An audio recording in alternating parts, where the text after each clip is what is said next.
What is going on? It is go time. This is Mortar Mike, and this is yet another Watcher of Realms video. Today, I have the honor to make content with one of the most amazing content creators in the franchise, in the game, in the industry. Today, we're talking about something that you guys need to know if you're playing a lot of Raid Shadow Legends and you're saying, I want to try some of the options. I want to try what Watcher of Realms is like. So I figured I had to do it proper. I had to do it with none other than the one, the only Ash.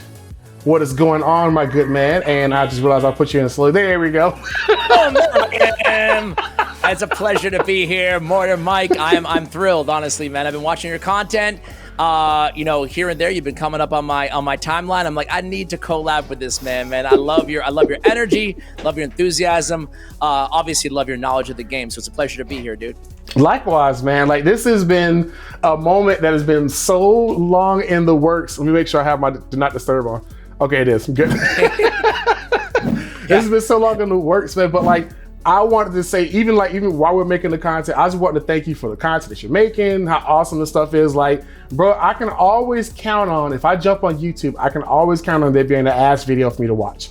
I can always count on it.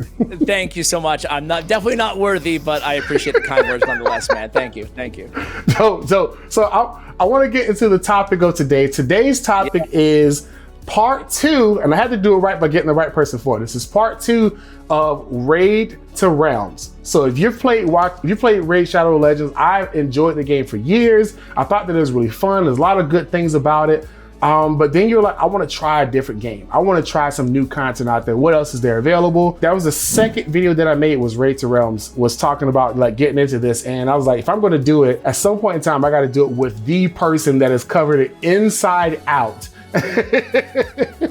Yeah, and then walking this 5 years and running here on the Raid channel, but it's actually a really good topic because I think it's probably the same thing for you, right? But like 95% of my audience has played Raid or is coming from Raid. So it's great, especially for new players, because that's the context that you come into these games with, right? It's really important not to just know the similarities, because anybody can pick up on them, but the differences as well, like how to navigate this game strategically is a little bit different than Raid.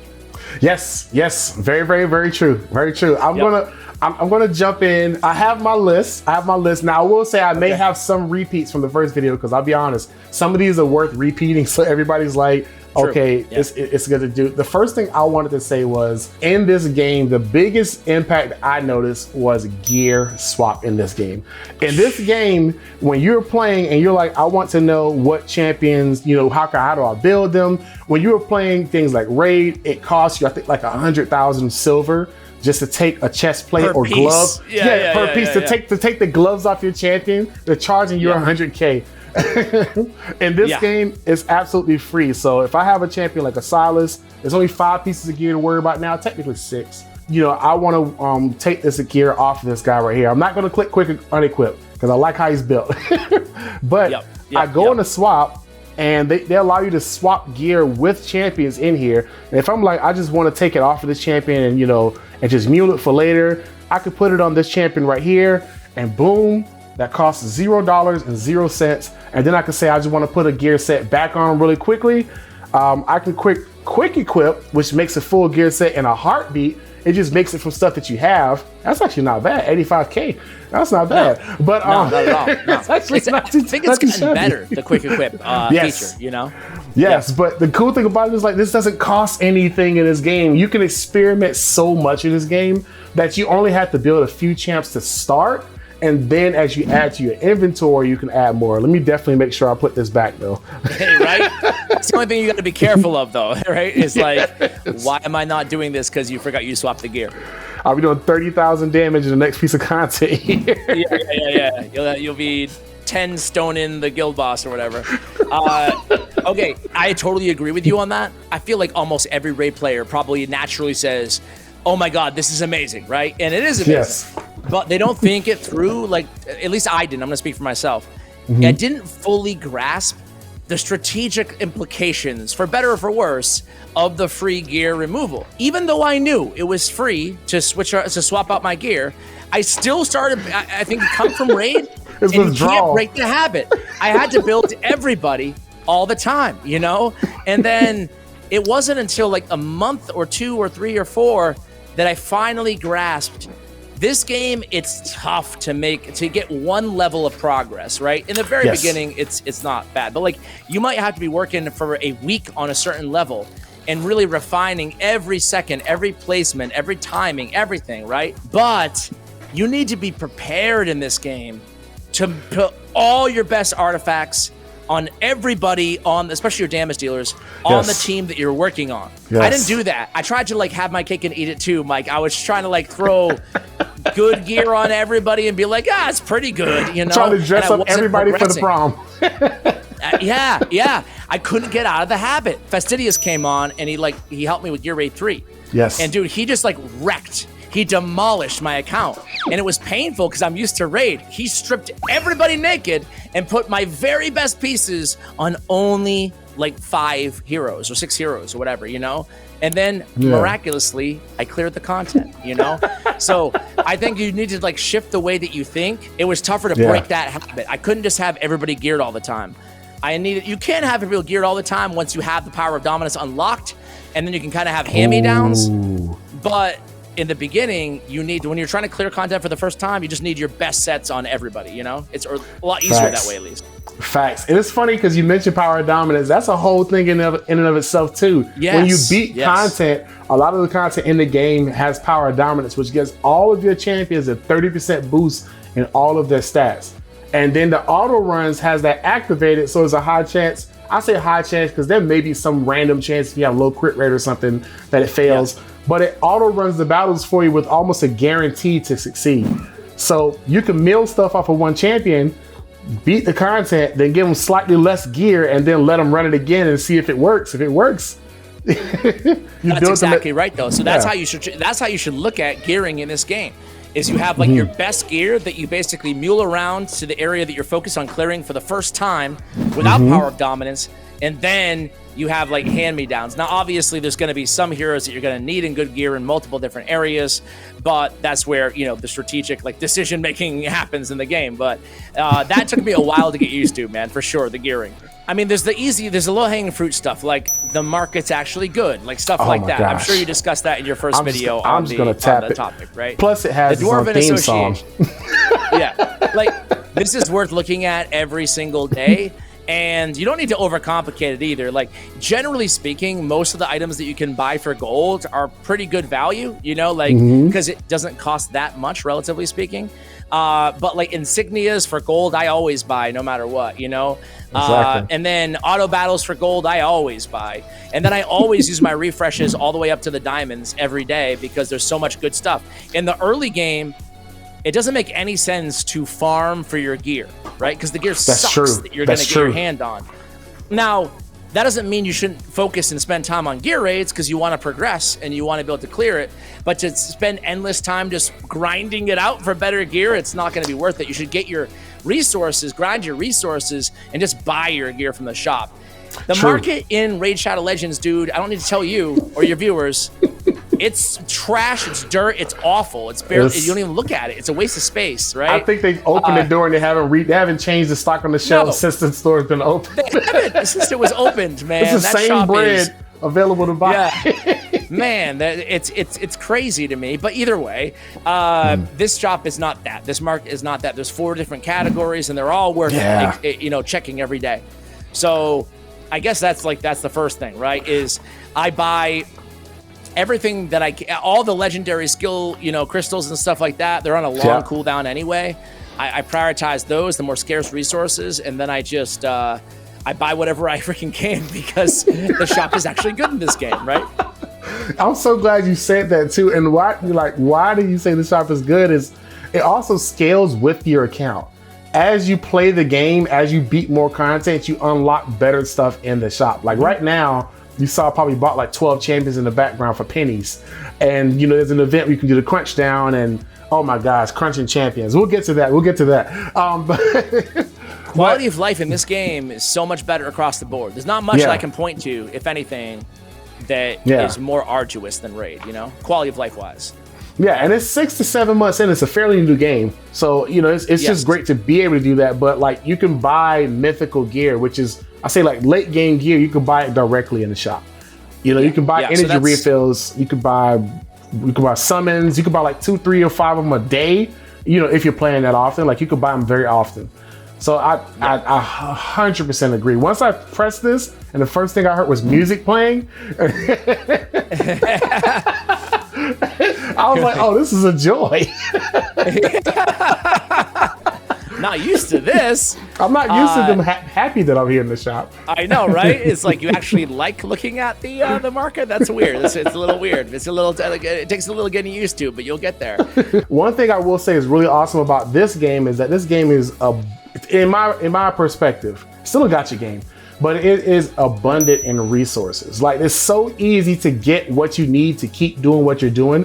When I would play, you know, Raid, I would probably get maybe 10, maybe 12 ancients a week.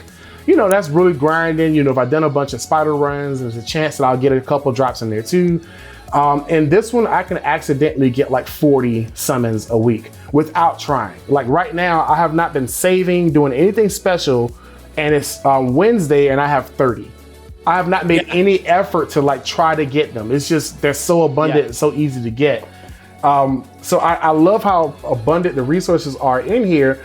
But that being said, when I mean abundant, if you get champions that are like rares in this game, you can crunch them down into gems. I don't have any at the moment right now, but if I had a rare, I would press this button, and every rare that I don't want, I crunch them into 30 gems that I can use for more summons, that I can use for more energy. And like every morning I wake up with like 900 energy. Yeah, no, you're right. It's and thus, because you're able to get so many diamonds compared to gems and raid in this game, and summons in this game compared to raid, and given that the drop rates are roughly the same, overall, you're actually able to get your hands on more legendaries in this game, like more rare champions in general, or more heroes. So with that, I think that kind of parlays into my next point, or my next tip, I guess, difference, is that you're gonna summon like a decent amount of legendaries, even if you're not spending, even if you're free to play in this game. Very true. Because they're just giving you a lot more than you're used to in raid. But with that said, the way they do awakening in this game, right? It's kind of like the version of empowering in Raid Shadow Legends. The way that they do awakening in this game is a lot different. So in Raid, you empower champions to give them better stats.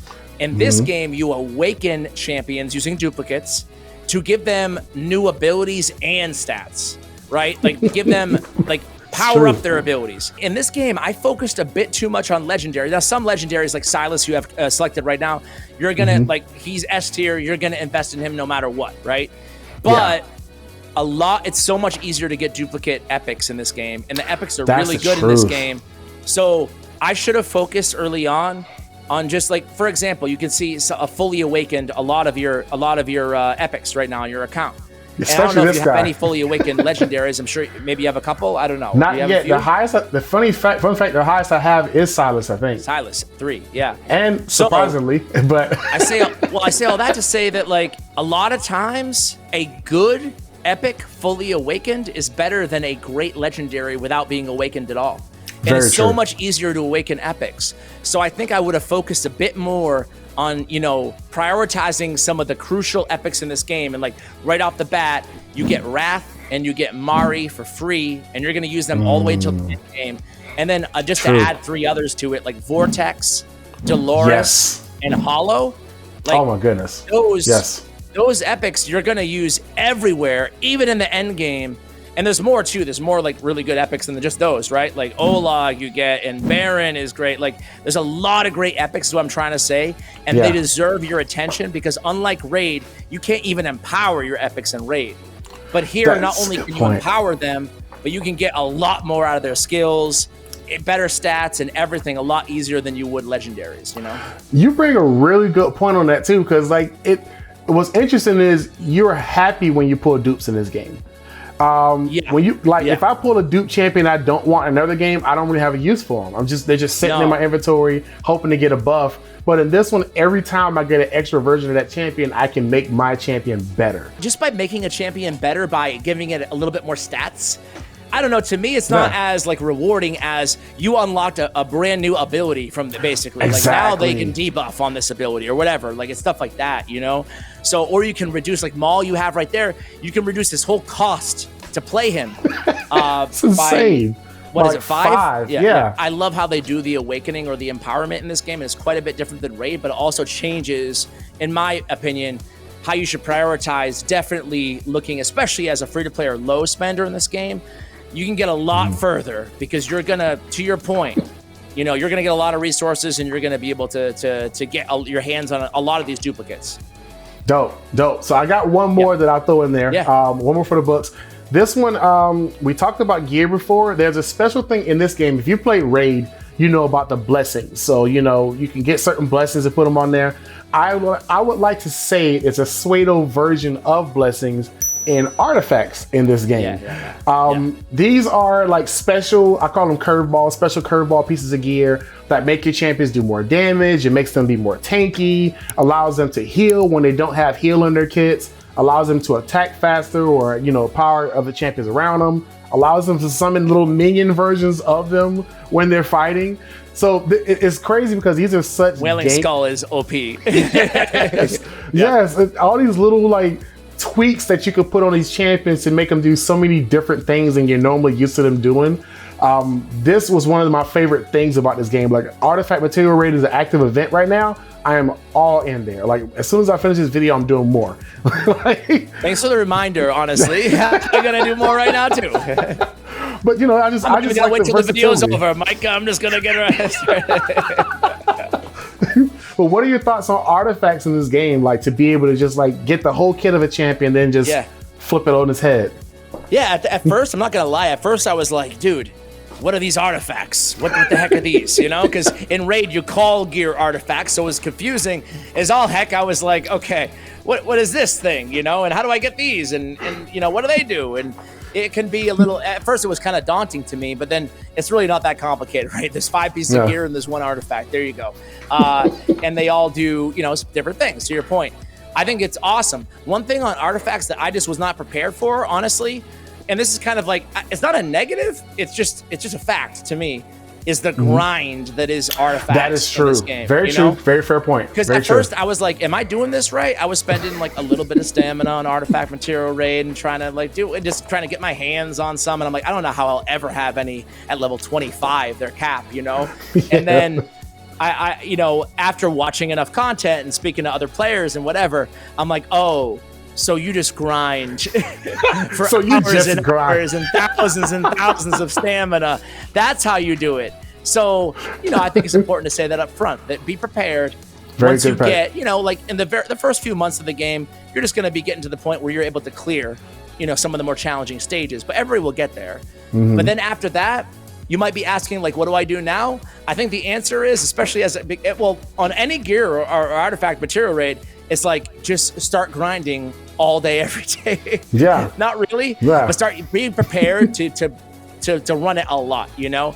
If you're in a position where you're like, wow, I'm running a lot of this, you're doing it right, I would say, right? Because not only are you're getting the upgrade material, and you're also getting your hands on some of the more rare artifacts at the same time. And there's a lot of websites and resources out there that can tell you like what's the best artifacts to hold on to, et cetera, et cetera. So I might have to throw a few of those in the comment section, or in the comments or in the description, so that you guys can do your due diligence, because there's a lot of ways. Like this champion on the screen right now can't heal themselves, but with an artifact they can, so they last a lot longer in a fight. So small things like that can make a big world of a difference. And the last thing I will say too, that is a lot different, is friend assist in this game, right? Oh like my gosh, yes. There's no way in Raid Shadow Legends to share champions in any way at all, right? They would never do that, right?